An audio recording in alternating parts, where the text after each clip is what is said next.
우리는 세상을 살아갈 때 여러 가지 소식을 듣게 됩니다. 근데 그 소식 중에는 우리를 근심하게 하는 소식도 있지만 어떤 소식은 우리를 그 자리에 주저앉게 만드는 절망스러운 소식을 들을 때가 있습니다.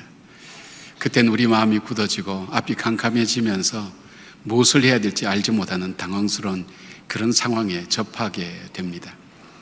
이런 경우에 우리의 마음의 대부분은 두려움으로 또 불안으로 얼어붙기도 하고 무엇을 해야 될지 알지 못해서 당황하게 되는 것이 당연한 일일 수도 있습니다.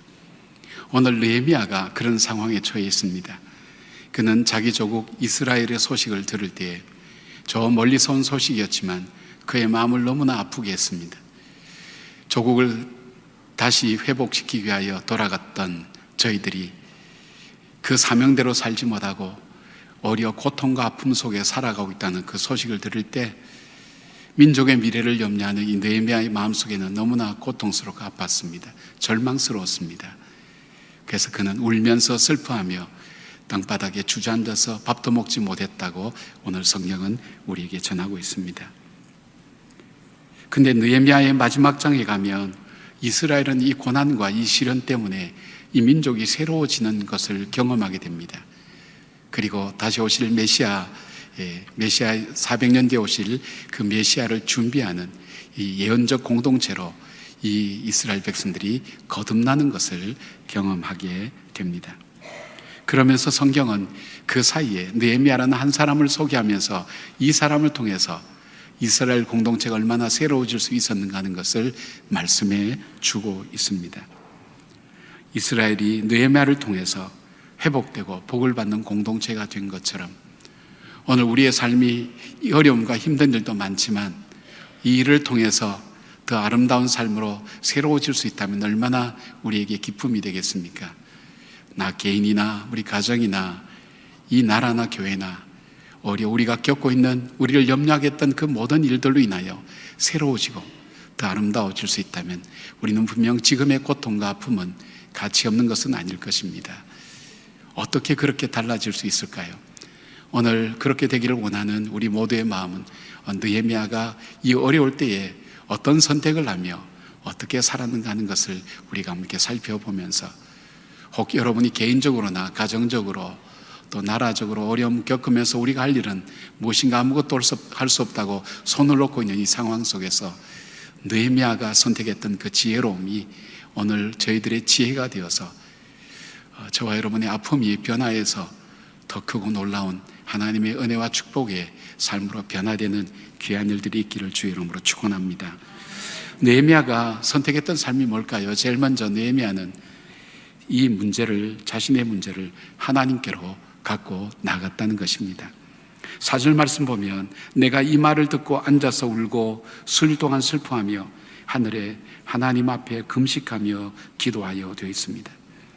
느헤미야가 민족의 운명을 바꿀 수 있었던 이유는 바로 역사를 바꿀 수 있는 하나님께로 이 문제를 가지고 나갔던 데 있다고 성경은 말씀하고 있습니다. 당시 세계 최강의 나라는 메데파사라는 그런 나라입니다. 이 나라의 왕은 한 민족을 없앨 수도 있고 살릴 수도 있는 그런 능력을 가진 그런 왕이었습니다. 이 왕을 가장 가까이서 섬기며 왕에게 신뢰를 받는 술 맡은 관원장이었던 이 느헤미야야말로 이스라엘을 살릴 수 있는 큰 권세와 능력을 가진 사람일 수도 있었습니다. 그러나 그 문제를 그는 왕에게도 자신이 어떤 방법으로 해보려고 하지 않고 그는 제일 먼저 이 문제를 그대로 하나님께로 가지고 갔습니다. 그가 하나님께 가지고 갔다는 이유는 뭘까요? 하나님께서 행하실 때 이 모든 일이 분명히 가능하다는 사실을 그는 믿고 있었기 때문입니다. 그리고 그는 기도의 비밀과 기도의 능력을 아는 사람이었고 하나님께 나아갈 때 하나님께서 행하실 것을 아는 믿음의 사람이었기 때문입니다. 미국의 유명한 찰스 스윈돌 목사님은 이 느헤미야를 강의하면서 1장은 느헤미야의 말과 행동이 얼마나 잘 어우러져서 그 믿음으로 나타나는가 하는 것을 보여주는 장이라고 얘기하며 기도에 대해서 이렇게 설명해 주고 있습니다. 첫째, 기도는 무엇보다 하나님께서 일하실 수 있도록 기도하는 이에게 참을성을 줍니다. 우리는 하나님이 일하기도 전에 먼저 해버리는 경우가 많은데 기도를 하면 하나님께서 행하실 때까지 기다릴 수 있는 마음을 주십니다. 두 번째, 기도는 사물의 본질을 보게 합니다. 어떤 일을 행할 때에 본질이 아닌 부수적인 것을 보고 생명을 거는 일이 얼마나 많습니까? 지나고 나면 쓸데없는 일에 많은 에너지를 낭비했음을 깨닫게 됩니다. 그러나 기도하면 그 일의 본질이 무엇인지를 알게 됩니다. 세 번째, 기도는 마음의 안정을 줍니다. 두려움과 근심이 있으면 우리는 제대로 살아갈 수가 없습니다. 기도는 마음의 안정을 주고 평안 가운데서 간구할 수 있도록 해줍니다. 네 번째, 기도는 믿음의 생명력을 더합니다.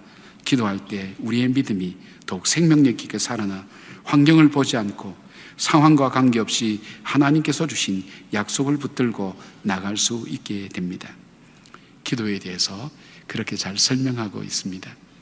느헤미야는 당황스러운 마음, 두려운 마음, 슬픈 마음, 이 모든 것을 가지고 바로 하나님께 갖고 나가며 기도로 하나님께 이 모든 것을 아뢰었습니다. 그는 기도의 사람이었습니다. 그 느헤미야서 전체를 보면 그는 기도보다 앞서지 않았습니다.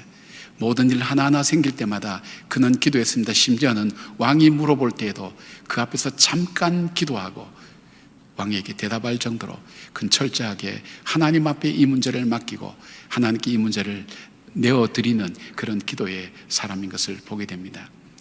나폴레옹 황제가 전쟁을 칠 때, 그는 전쟁 칠 때 항상 전투가 일어나는 그 상황 속에서 높은 고지에 올라가서 그 전투의 상황을 바라보며 작전을 지시했다고 합니다.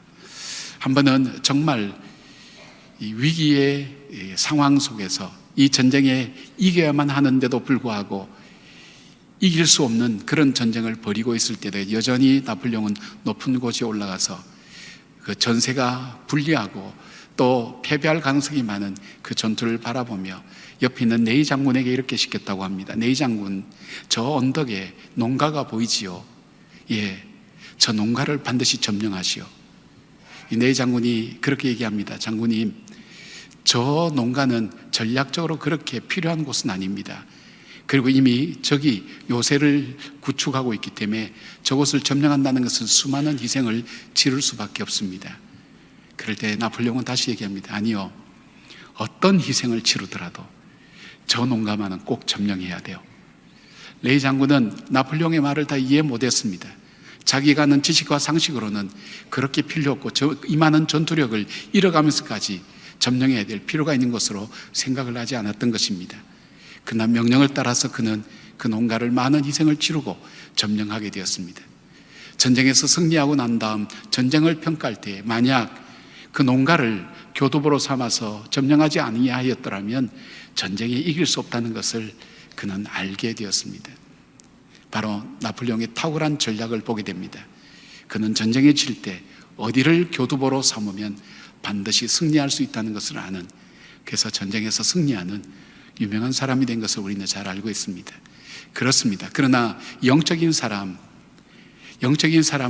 우리가 어느 자리에 앉아야 그 영적 싸움에서 승리할 수 있을까 하는 것을 잘 분별하는 사람입니다. 우리는 오늘도 여러분의 자리에 앉아 있습니다. 그러나 여러분이 앉아 있는 이 자리보다 더 의미고 상징적인 것은 우리는 앉아야 될 수많은 자리가 있습니다. 때로는 원망의 자리, 불평의 자리, 미움의 자리, 낙담의 자리, 여러 가지 사람을 속이는 자리, 여러 가지 우리가 앉아야 될 자리가 많지만, 그러나 우리가 반드시 우리의 인생을 정말 복되게 살기 위하여 우리에게 만난 위기와 어려움을 이겨내면서 그 걸림돌을 디딤돌로 삼아서 승리할 수 있는, 그래서 앉아야 될 자리가 어딘가 하는 것을 잘 아는 사람입니다. 그것은 바로 기도의 자리입니다.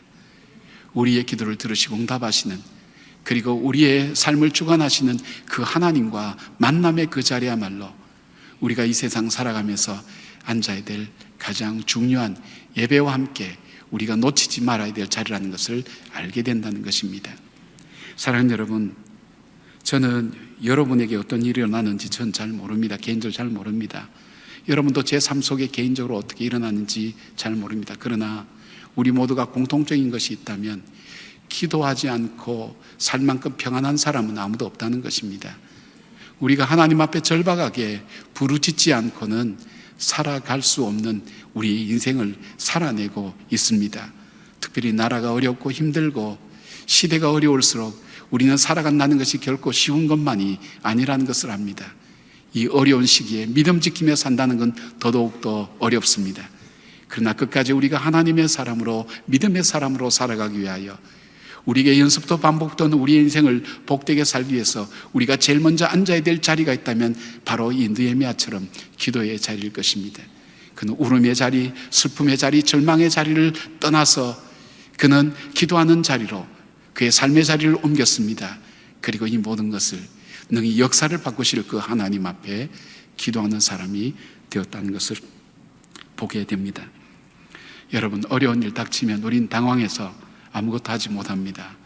그러나 그때 우리의 자리를 낙심과 절망과 탄식의 자리에서 빨리 기도의 자리로 옮기고 내가 처한 모든 것들을 하나님께 맡겨버리고 아뢰어버리는 바로 믿음의 자리에서 승리하는 여러분 되기를 바랍니다.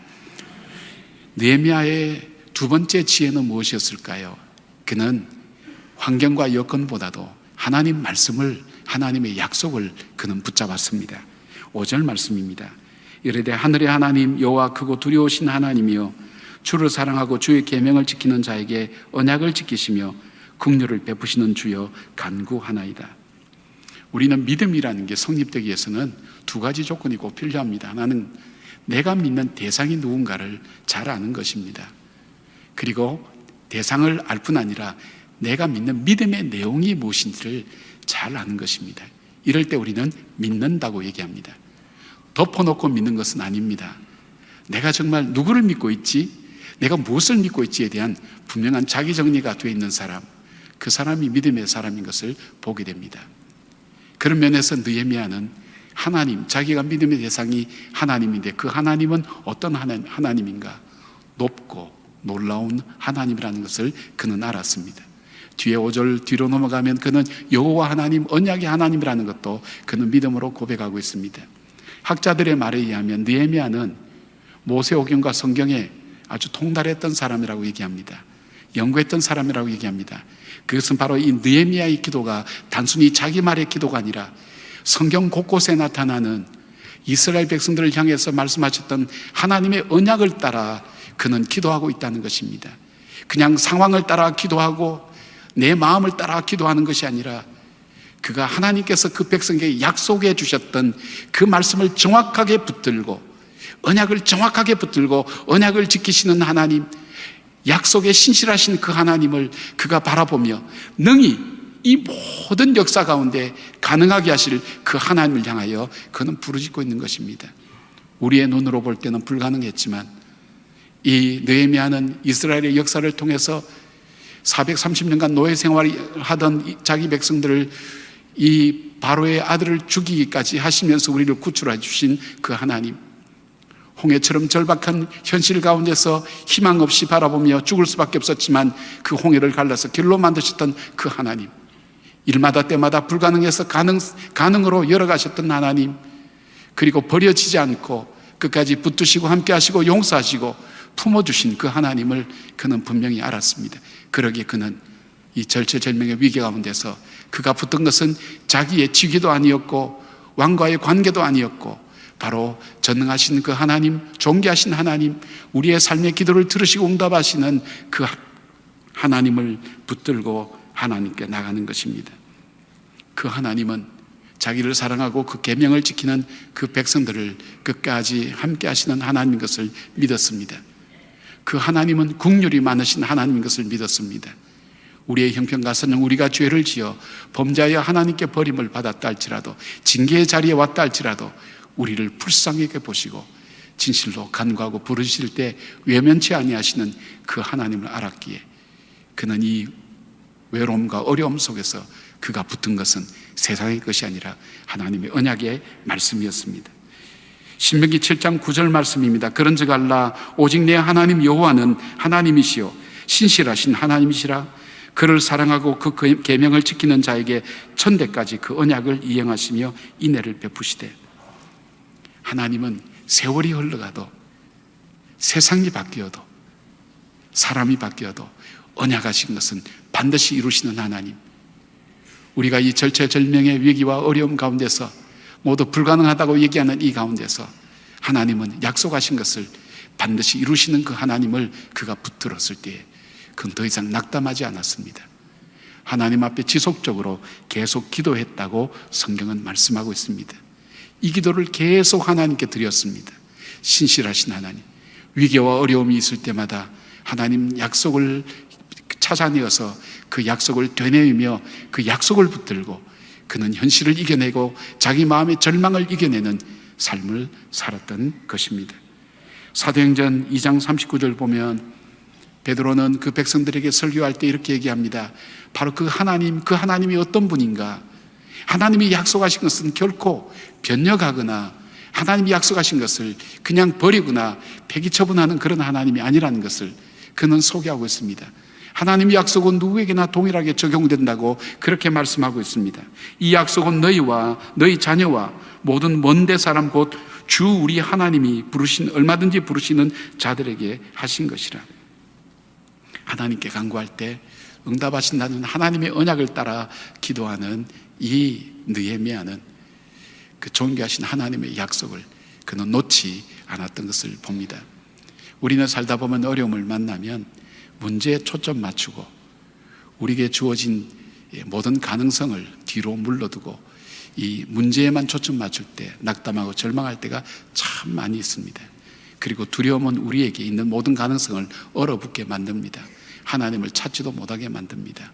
그 두려움과 불안의 순간 느헤미야는 하나님의 언약의 말씀을 붙들고 두려움을 이기고 불안을 물리치고 자기 자신의 연약한 생각을 이겨내며 하나님 앞에 믿음으로 걸어갈 수가 있게 된 것입니다. 우리가 애니메이션으로 보았던 영화 존 버년의 철로역정한 영화 보시면 이런 얘기 나옵니다. 이 크리스찬과 그리고 희망이라는 두 친구가 길을 가다가 이 절망이라는 거인에게 잡혀서 의혹의 성이라는 깊은 곳에 갇히게 됩니다. 그곳에 갇혀서 이 크리스찬이 보니까 문이 있긴 한데 그 철문은 아무리 그가 두들겨도 열려지지 않는 불가능한 문이었습니다. 깊은 절망이 그 마음속에 찾아와서 포기하고 있었습니다. 환경을 보니 자기 자신을 보니 이 성을 나갈 수 없고 이 문을 열 수도 없다고 생각할 때 그런데 그에게 뭔가 받은 것이 있다는 생각이 났습니다. 그래서 자기 이 몸 안을 이렇게 뒤질 때 뭐가 하나 나왔습니다. 그것은 바로 열쇠였습니다. 그래서 혹시나 싶어서 그 굳게 닫힌 그 무거운 철문을 이 열쇠를 열 때 가볍게 열리는 것이었습니다. 놀랐습니다.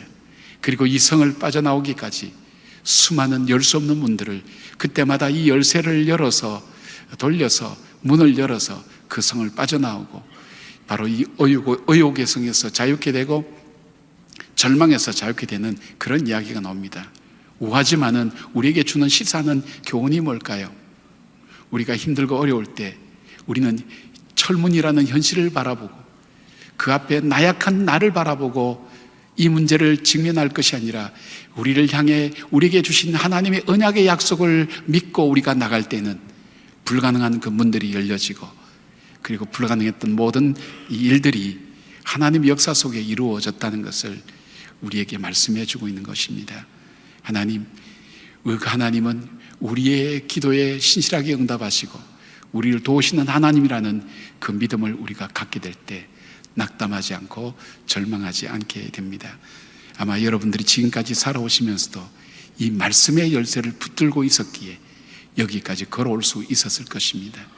얼마나 이 진흙 같은 수렁과 그리고 두려움의 늪 속에서 우리 인생이 빠질 때가 많았습니까? 그때마다 이 말씀 붙들고 하나님 약속 붙들 때 우리의 발을 반석에 세우시는 그 하나님의 능력을 체험하지 않고는 여기까지 올 수 있는 분이 누가 있었겠습니까? 바로 지금도 하나님의 그 언약의 약속을 붙들 때입니다. 환경을 보지 않고 환경에 초점 맞추지 않고 나의 능력에 초점 맞추지 않고 나를 능하게 하시는 그 하나님을 바라보며 언약하신 대로 이루시는 그 하나님을 바라보며 여러분 어떤 두려움에서 극복하며 어떤 연약함에서 다시 일어서서 승리하는 하나님의 언약을 붙드는 느헤미야의 지혜가 여러분의 지혜가 되기를 바랍니다. 세 번째 느헤미야의 선택은 무엇입니까? 그는 금식하며 회개하였습니다. 4절 말씀을 한 번 더 볼까요? 내가 이 말을 듣고 앉아서 수일 동안 슬퍼하며 하늘의 하나님 앞에 금식하며 기도하여 되어 있습니다. 이 본문에 나오는 느헤미야의 기도는 모두 회개의 기도입니다.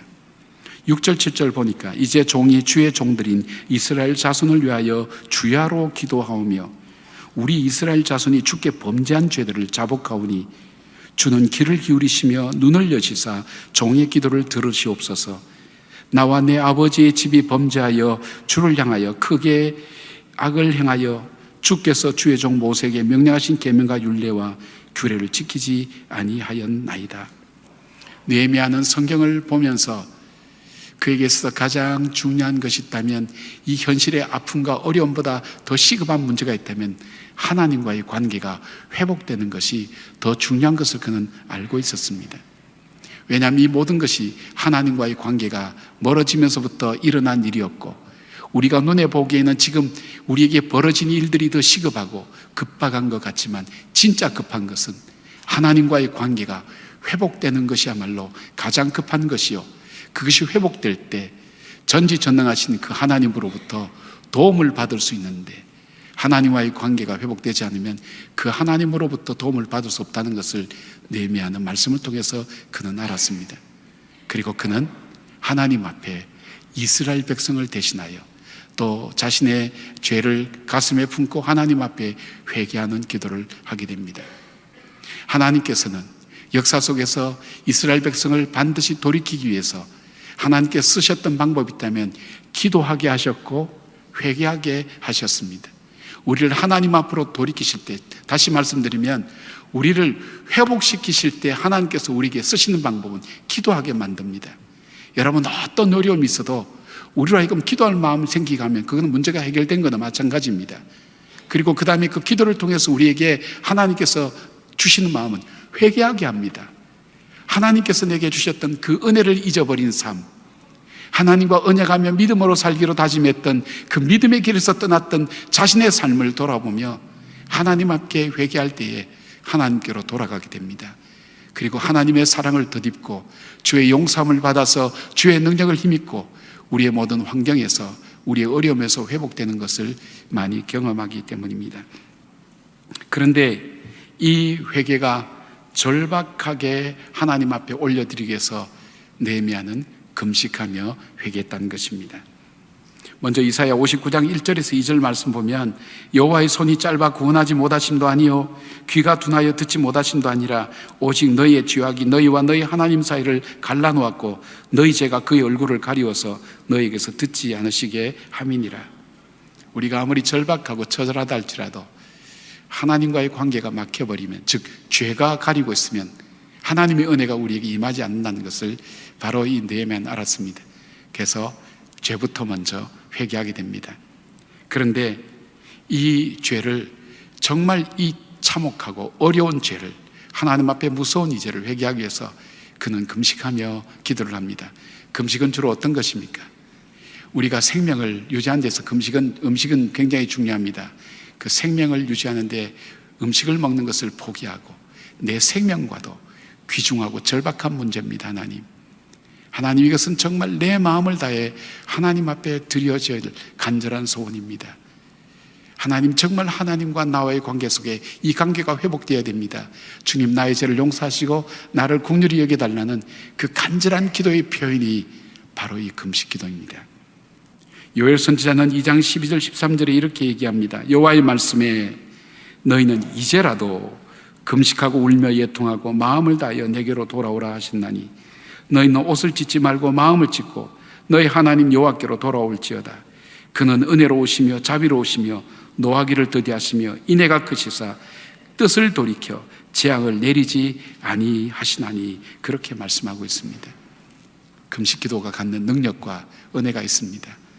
금식 기도가 갖는 하나님 앞에 영향력이 얼만큼 크고 놀라운 기도인가 하는 것을 보게 됩니다.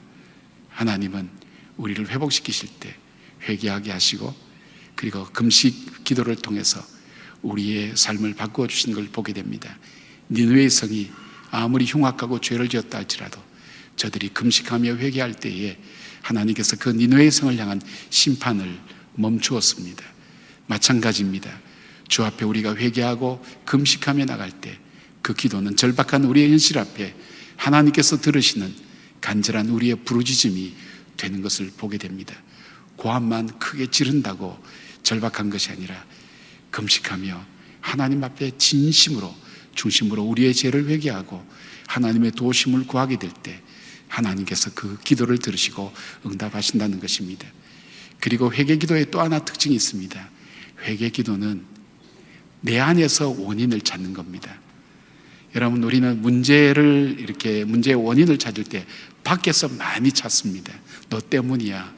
너가 이렇게 하지만 않았다면. 그런데 진정한 회개는 그 원인을 나에게서 찾는 것입니다. 아무리 생각해도 저거는 저 잘못이야. 이건 정말 남편 잘못이야. 이거는 정말 부모 잘못이야. 이건 정말 이 정권의 잘못이야.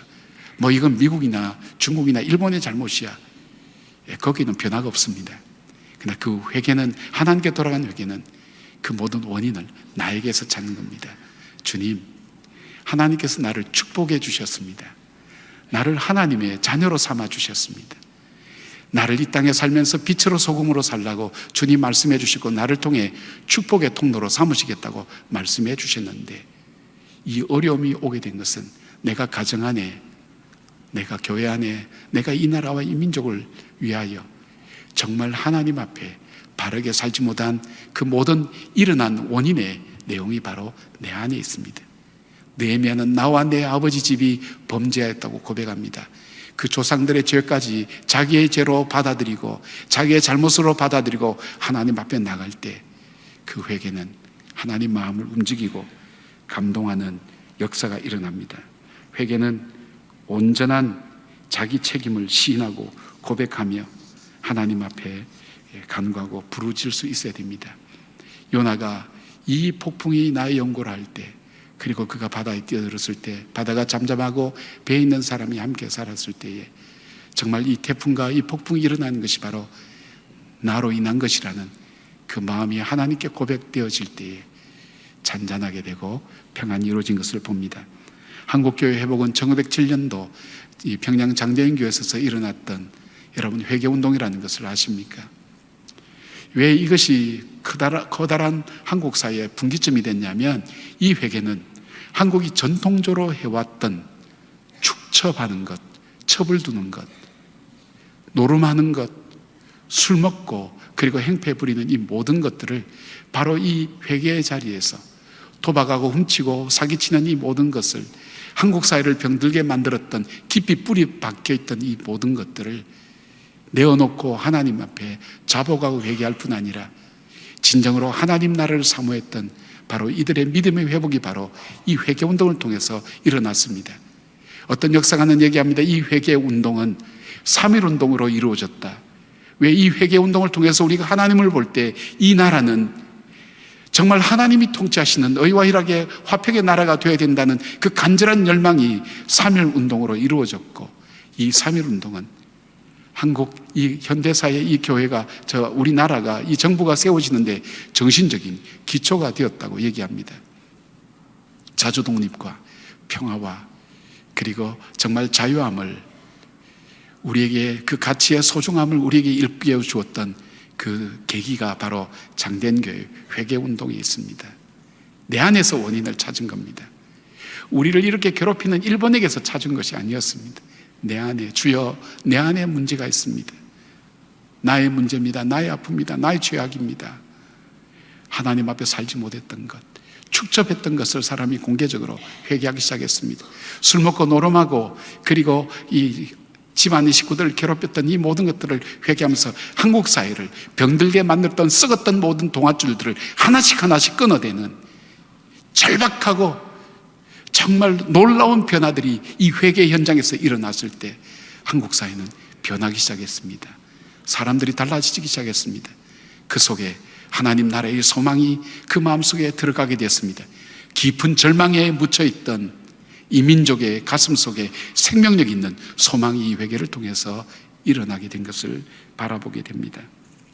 사랑하는 여러분, 오늘 저와 여러분들이 하나님 앞에 할 수 있는 것이 있다면, 태극기 들고 촛불 들고 나가는 것도 중요하지만 더 중요한 것이 있다면, 오늘 우리에게 빛과 소금처럼 살라고 말씀하신 주님, 축복의 통로로 살기를 원하셨던 주님, 그 주님께서 우리에게 주셨던 이 소망, 가난하고 힘든 사람을 돌아보라고 했던 그 주님의 부탁을 우리는 마음대로 우리를 위하여 쓰며 살아왔던, 사명을 잃어버린 삶을 우리는 살아오지 않았습니까?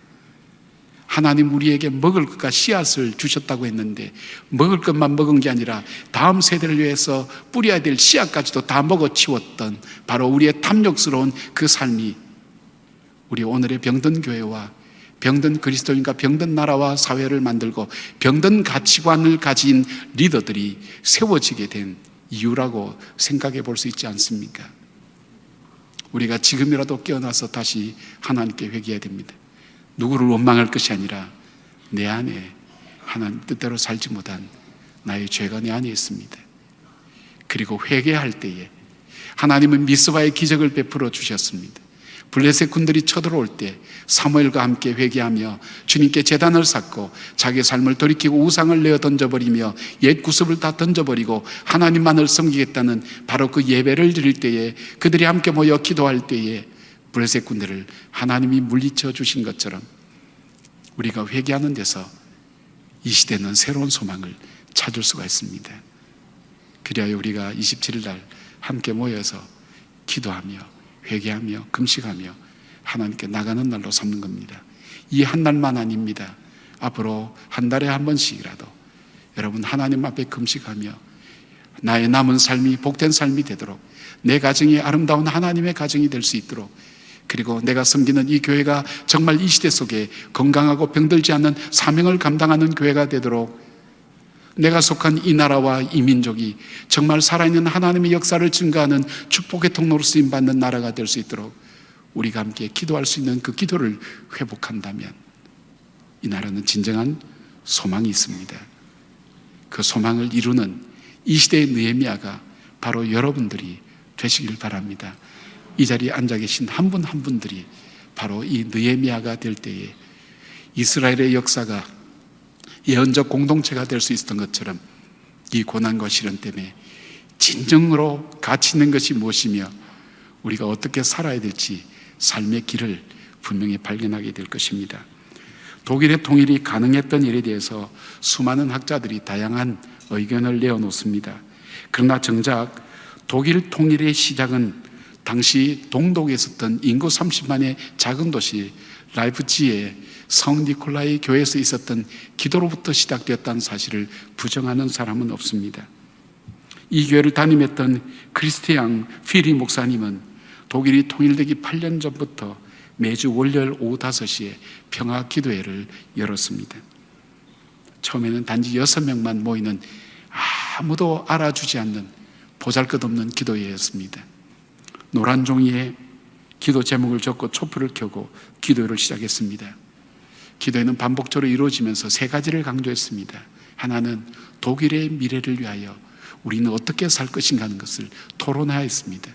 또 하나 있다면 하나님의 역사의 주인 되신 하나님의 절대 주권 앞에 우리가 어떻게 기도할 것인가 하는 그 기도가 그 2번째 주제를 이루었습니다. 그리고 3번째 주제가 있다면 비폭력으로 평화적으로 이 땅에 진정한 평강과 평화가 올 수 있도록 동독과 서독의 서독으로 담을 넘어가기 위해서 총에 맞아 죽는 사람도 많고, 그 넘어가는 사람 못 넘어가도록 지키는 병력이 얼마나 그 담벼락을 상대로 많이 있는지 비극을 매일매일 보는 것을 그들은 목도할 수밖에 없었습니다. 그럴 때 그들은 작은 기도회를 시작하게 되었습니다. 이 기도회는 한 8년의 세월이 흐르고 난 다음 이 1989년 10월 9일 이 교회를 비롯해서 여러 교회에서 3천여 명이 모여서 함께 기도하게 되었고, 7만 명이 넘는 사람들이 거리에 쏟아져 나와서 동그랗게 도시를 돌면서 평화를 위해 행진했습니다. 평화적으로 진행된 이 시위는 그로부터 9일 후에 무력 진압을 계획했던 에리 호네커 서기장이 사임하게 되었고, 시위 한 달 뒤인 11월 9일 베를린 장벽이 무너졌습니다.